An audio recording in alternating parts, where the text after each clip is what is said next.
Yo, what's going on? It's Keith from Black Quarterback Series. I know I'm looking a little rough, but we got to get this content out. So, as as training camp starts, I wanted to start ramping up for the season. My favorite time of year kind of comes to a close, and we're going to fall. We're gonna start ramping up for the season. So I got some teams, about 5 or 6 this week that we're gonna talk about. We're gonna get you guys will probably get 3 or 4 videos this week, depending on how I feel later on in the week and if I can get those edits out in time. So, training camp questions. Let's get into it. So, why not start with arguably somebody who had the worst playoffs of anybody this season, Josh Allen. So, a lot has changed.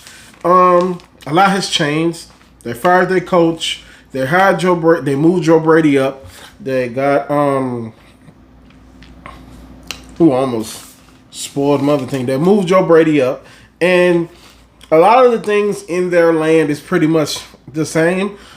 A lot of Buffalo's troubles come from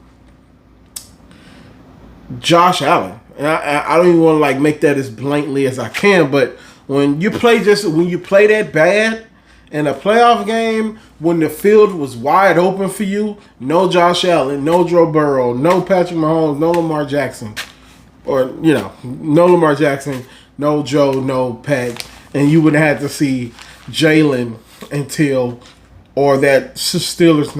Seattle defense until you got to the Super Bowl. So the red carpet was laid out for you to get to the Super Bowl and etch your name as the number 2 guy in this era.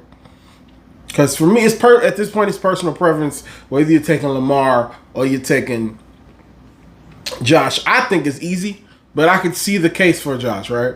But you throw 4 interceptions and play absolute ass when you were the favorite. So a lot of this, the offseason question or the training camp question is for Josh, is how do you limit the mistakes? Build great winning habits. So I got on my paper. You build great winning habits, so when your mechanics break down, you just go to those winning habits. And we have to, I know he's won 10 games. I know he has a fraudulent MVP. I know all this. But does Josh have winning habits? We have to start asking those questions, because we got to get to a point. If they keep losing, and it's not like a Lamar Jackson situation where the team around him fails. He has a top 5 offensive line, top 15 defense, statistically the best running back in the league, and you couldn't get it done because you absolutely wet the bed in the playoffs. Now I'm gonna bury the lead. Baltimore's next, and these teams both have playoff struggles, and neither one of these teams can afford an early playoff loss. But specifically for Josh Allen, you have everything around you that you need to be successful. You don't have the best receivers, but you got enough. You have serviceable wide receivers. Now, where it will come into play if Joe Brady kind of leans off that he's an offensive guy. So I expect that defense to suffer a little bit. I strongly suggest that defense is going to struggle a little more. But if nothing else changed in the building, so to speak, you have to be good. And even if that's not the case, you Josh Allen, they put you in rooms that you probably don't deserve to be in. You have to be better and develop winning habits for that team. Because, and I always say, let's run it through the Lamar Jackson simulator. Could you imagine if Lamar Jackson would have thrown 4 interceptions and looked like absolute trash in the second round of the playoffs? They'd have been ready to trade him. But with Josh, we've barely heard anything about it. So I'm holding Josh Allen to the feet to the fire. The training camp questions for Josh Allen and this Buffalo Bills team is, can Josh Allen develop winning habits so when his mechanics falls apart, he can rely on those habits that he developed in the summertime so he can be successful. So that's what I said. So moving on to Baltimore. Baltimore has so many questions just based off the new coaching staff and all that. So the question I made for Baltimore is, can Baltimore build championship habits? The last since Lamar got there, ever since Lamar got there, it seemed as if this team was always this close, but because of coaching, malpractice in the wide receiver room, EDC not putting the right players around him, it just seemed as if there wasn't a lot of competence in the room. And so the question asking, can they build championship habits, is a big thing because they've always had the talent, they've always had the championship talent to win, but they didn't. Let's just say the adult in the room who could assess the situation and be like, we're leading the league in rushing. We got to the playoffs because of rushing. Let's keep rushing the ball.